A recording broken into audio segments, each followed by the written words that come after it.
দেখুন, দাম্পত্য সমস্যা ক্রমাগত বেড়ে চলেছে। স্বামী স্ত্রীর মধ্যে অকারণে দূরত্ব হচ্ছে।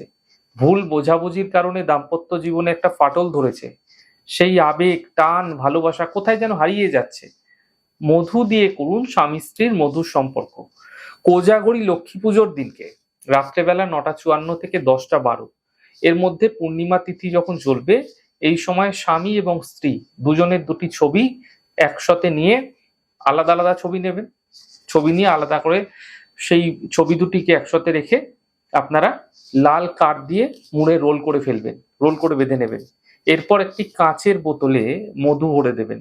মধু ভরে এবার সেই রোল করা ছবি দুটো মধুর বোতলের মধ্যে ডুবিয়ে দিন, যাতে পুরো ছবিটা মধুর মধ্যে ডুবে যায়। সেভাবে মধুটা রাখবেন। ভালো করে মধুর বোতলটি বন্ধ করে এবার ঝাঁকিয়ে নিন।